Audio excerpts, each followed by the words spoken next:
ಸುಳ್ಯಕ್ಕೆ ಬರಲಿದೆ. ಇದರ ಕುರಿತಾಗಿ ಒಂದೆರಡು ವಿಷಯಗಳನ್ನು ಪ್ರಸ್ತಾಪ ಮಾಡಲಿಕ್ಕೆ ಇಷ್ಟಪಡ್ತೇನೆ. ಸೊ 14ಕ್ಕೆ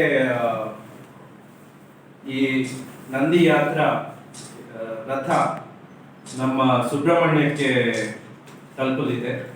ಸುಬ್ರಹ್ಮಣ್ಯದಿಂದ 15 ಬೆಳಿಗ್ಗೆ ಒಂದು 8 ಗಂಟೆ ಅಷ್ಟೊತ್ತಿಗೆ ಅಲ್ಲಿಂದ ಹೊರಟು ಸುಳ್ಯದ ಕಡೆಗೆ ಬರಲಿದೆ. ಬರಬೇಕಾದ್ರೆ ಸುಬ್ರಹ್ಮಣ್ಯದಿಂದ ಹಾಗೆ ಸಾಗಿ ನಮ್ಮ ಎಲಿಮಲೆಯಲ್ಲಿ ಒಂದು ವಿಶ್ರಾಂತಿ ಮತ್ತು ಭೋಜನದ ವ್ಯವಸ್ಥೆಗಾಗಿ ಅಲ್ಲಿ ಮಧ್ಯಾಹ್ನ ಹೊತ್ತಿಗೆ ಸ್ವಲ್ಪ ಹೊತ್ತು ವಿಶ್ರಾಂತಿ ಮತ್ತು ಭೋಜನ ವ್ಯವಸ್ಥೆಗೆ ಅಲ್ಲಿ ತಲುಪಿ ಮತ್ತೆ ಕ್ರಮೇಣ ಒಂದು 3:45 ಈ ರಥ ನಮ್ಮ ಸುಳ್ಯದ ಶಾಸ್ತ್ರಿ ಸರ್ಕಲ್ಗೆ ತಲುಪಲಿದೆ. ಅಲ್ಲಿಂದ ಮತ್ತೆ ನಾವೆಲ್ಲ ಸೇರಿ ಮೆರವಣಿಗೆ ಮೂಲಕ ಅದನ್ನು ನಮ್ಮ ಚೆನ್ನಕೇಶವ ದೇವಸ್ಥಾನದ ಮುಂಭಾಗ ತಂದು ಅಲ್ಲಿ ಅದರ ಒಂದು ಕಾರ್ಯಕ್ರಮ ನಡೆಯಲಿದೆ. ಈ ಕಾರ್ಯಕ್ರಮಕ್ಕೆ ಇಬ್ರು ಗಣ್ಯರನ್ನು ಆಯ್ಕೆ ಮಾಡಿದ್ದೇವೆ. ಅದರಲ್ಲಿ ಒಂದು ಭಕ್ತಿಭೂಷಣ್ ದಾಸ್, ಅವರು ಅಧ್ಯಕ್ಷರು, ರಾಷ್ಟ್ರೀಯ ಗೋಸೇವಾ ಸಂಸ್ಥಾನ್ ಟ್ರಸ್ಟ್ ರಿಜಿಸ್ಟರ್ಡ್, ಇದರ ಅಧ್ಯಕ್ಷರಾಗಿರ್ತಾರೆ. ಹಾಗೇನೆ ಇನ್ನೊಬ್ರು ಶ್ರೀ ರಾಜೇಶ್ ನಾಯ್ಕ್, ಉಳಿಪಾಡಿ ಒಡ್ಡೂರು ಫಾರ್ಮ್ಸ್, ಹಾಗೇನೆ ನಮ್ಮ ಬಂಟ್ವಾಳ ಶಾಸಕರಾಗಿದ್ದಾರೆ. ಅವರಿಬ್ರು ಗೋವಿನ ಬಗ್ಗೆ ಒಂದಿಷ್ಟು ಮಾಹಿತಿಗಳನ್ನು ಹಂಚಿಕೊಳ್ಳಲಿದ್ದಾರೆ. ಅದಾದ ಮೇಲೆ ಕೆಲವೊಂದು ಸಾಂಸ್ಕೃತಿಕ ಕಾರ್ಯಕ್ರಮ ಇದು ನಡೆಯಲಿದೆ. ಈ ಒಂದು ಕಾರ್ಯಕ್ರಮ ನಮಗೆಲ್ಲ ಬಹಳ ಮುಖ್ಯವಾಗಿ ನಮ್ಮಂತ ಯುವ ಪೀಳಿಗೆ, ಈಗಿನ ಜನರೇಷನ್ಗೆ ಬಹಳ ಪ್ರಾಮುಖ್ಯತೆ. ಯಾಕೆಂತ ಹೇಳಿದ್ರೆ ಎಲ್ಲೋ ಒಂದು ಕಡೆ ನಮಗೆ ಈ ಗೋವಿನ ಪ್ರಾಮುಖ್ಯತೆ ನಮ್ಮ ಜನರೇಷನ್ಗೆ ಮರ್ತೋಗ್ತಾ ಇದೆ. ಎಷ್ಟು ಜನಕ್ಕೆ ಇದರ ಬಗ್ಗೆ ಮಾಹಿತಿ ಗೊತ್ತು ಇಲ್ಲ, ಇದರೊಟ್ಟಿಗೆ ಗೋವಿನೊಟ್ಟಿಗೆ ಒಡನಾಟ ಇಟ್ಟು ಈಗಿನ ಕಾಲದಲ್ಲಿ ಕೆಲವೊಂದು ಮಾಹಿತಿ ಕಮ್ಮಿ ಇರೋದ್ರಿಂದ ಈ ಒಂದು ಕಾರ್ಯಕ್ರಮ ಬಹಳ ಮುಖ್ಯ. ಸೊ ಹಾಗಾಗಿ ನಾನು ಒಬ್ಬ ಯುವಕನಾಗಿ ಎಲ್ಲರ ಹತ್ರ ಕೇಳುವುದು ಏನು ಅಂತ ಹೇಳಿದ್ರೆ, ಪ್ರತಿಯೊಬ್ರು ಬರೇ ಯುವಕರು ಅಂತಲ್ಲ, ಪ್ರತಿಯೊಬ್ರು ಯಾರ್ಯಾರು ನಮ್ಮ ಸಾರ್ವಜನಿಕರು ಈ ಒಂದು ಕ್ರಮದಲ್ಲಿ ಪಾಲ್ಗೊಳ್ಳಬೇಕು. ಈ ಕಾರ್ಯಕ್ರಮವನ್ನು ಅತ್ಯಂತ ದೊಡ್ಡದಾಗಿ ಒಂದು ವಿಚಾರವನ್ನು ಎಲ್ರಿಗೂ ಮನತಟ್ಟುವಾಗೆ ಮಾಡಬೇಕು ಅಂತ ನಾನು ಖುಷಿಯಾಗಿ ಈ ಒಂದು ಸ್ವಾಗತ ಸಮಿತಿಯ ಅಧ್ಯಕ್ಷನಾಗಿ ಒಪ್ಪಿಕೊಂಡಿದ್ದೇನೆ. ನನ್ನಲ್ಲಿ ನಾನು ಇದಕ್ಕೆ ಕೈ ಜೋಡಿಸಿ ಸಂಘದವರೊಟ್ಟಿಗೆಲ್ಲ ಕೆಲಸ ಮಾಡ್ತಾ ಇದ್ದೇನೆ. ಹಾಗೇನೆ ತಮ್ಮೆಲ್ಲರಲ್ಲೂ ನಾನು ಕೇಳಿಕೊಳ್ಳುವುದಿಷ್ಟೇ, ಎಲ್ಲ ಸಾರ್ವಜನಿಕರು, ಯುವಕರು ಈ ಒಂದು ಕಾರ್ಯಕ್ರಮಕ್ಕೆ ಬಂದು ಪಾಲ್ಗೊಂಡು ಇದರಲ್ಲಿ ಸಿಕ್ಕುವಂತ ಮಾಹಿತಿ ಹಾಗೂ ಇದನ್ನು ನಾವು ನಮ್ಮ ದಿನ ಜೀವನದಲ್ಲಿ ಅಳವಡಿಸಿಕೊಳ್ಬೇಕು ಅಂತ ನಾನು ಭಾವಿಸಿದ್ದೇನೆ, ಅನ್ಕೊಂಡಿದ್ದೇನೆ. ಹಾಗೆ ತಮ್ಮೆಲ್ಲರಲ್ಲಿ ನಾವು ಇವತ್ತಿನ ಒಂದು ಸುದ್ದಿಗೋಷ್ಠಿ ನಾವು ಕರೀಲಿಕ್ಕೆ ಅದೊಂದು ಕಾರಣ, ಹಾಗೂ ಇದರ ಒಂದು ಮೂಲ ವಿಚಾರವನ್ನು ನಾವು ಹೇಳಿದ್ದೇವೆ.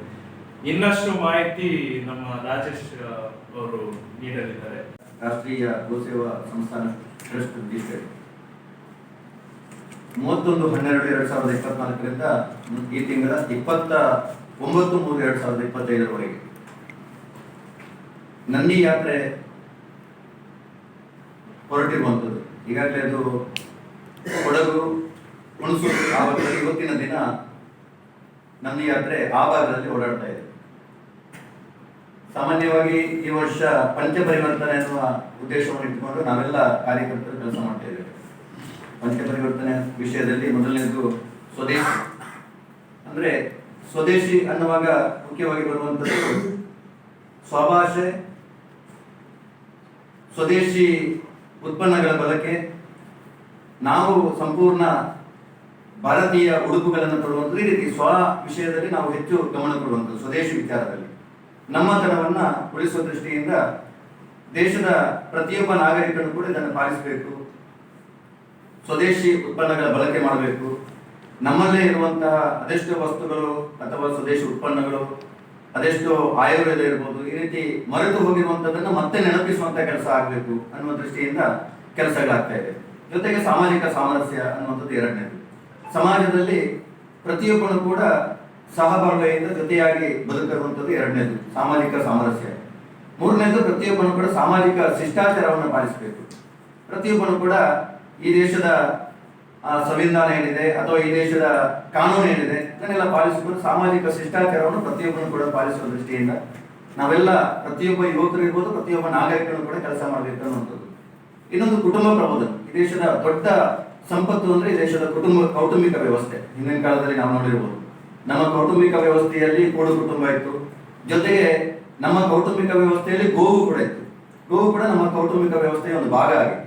ಆ ದೃಷ್ಟಿಯಿಂದ ಗೋವನ್ನ ಕೂಡ ಆ ಒಂದು ಕೌಟುಂಬಿಕ ವ್ಯವಸ್ಥೆಯಲ್ಲಿ ಸೇರಿಸಿಕೊಂಡು ಕೃಷಿ ಆಧಾರಿತವಾಗಿರುವಂತಹ ಜನಗಳು ನಾವು ಹೆಚ್ಚಿನವರು ಅಂದ್ರೆ ಭಾರತ ಅನ್ನುವಾಗ ಸುಮಾರು 80% ಜಾಸ್ತಿ ಕೃಷಿ ಆಧಾರಿತವಾಗಿ ಇರುವಂತಹ ಕೃಷಿಯ ಇಲ್ಲಿಯ ಬೆನ್ನೆಲುಬಾಗಿತ್ತು. ಈ ರೀತಿಯಾಗಿ ಇನ್ನು ಕೊನೆಯದಾಗಿ ಪರ್ಯಾವರಣ ಅಂದ್ರೆ ಪರಿಸರದ ಸಂರಕ್ಷಣೆ ಕೂಡ ಈ ದೇಶದ ಪ್ರತಿಯೊಬ್ಬನ ಕೂಡ ಮಾಡಬೇಕಾಗಿರುವಂಥದ್ದು. ಅದರ ಬಗ್ಗೆ ಕೂಡ ಪ್ರತಿಯೊಬ್ಬ ಯುವಕ, ಪ್ರತಿಯೊಬ್ಬ ನಾಗರಿಕನು ಕೂಡ ಕಾರ್ಯಪ್ರವೃತ್ತರಾಗಬೇಕು ಅನ್ನುವಂಥ ಪಂಚಪರಿವರ್ತನೆ ಅಡಿಯಲ್ಲಿ ಕೆಲಸ ಆಗ್ತಾ ಇದೆ. ಅದರಲ್ಲಿ ಮೊದಲನೇ ಹೆಜ್ಜೆಯಾಗಿ ನಮ್ಮ ಭಾಗದಲ್ಲಿ, ಇವತ್ತು ಕರ್ನಾಟಕದ ಈ ಭಾಗದಲ್ಲಿ ನಂದಿ ಯಾತ್ರೆ ಸಾಮಾನ್ಯವಾಗಿ ನಾವು ಗಮನಿಸಿರ್ಬೋದು. ಇಲ್ಲಿಯವರೆಗೆ ಗೋ ಯಾತ್ರೆ ಅಂತ ಬೇರೆ ಬೇರೆ ಗೋಗಳಿಗೆ ಸಂಬಂಧಪಟ್ಟಿತ್ತು.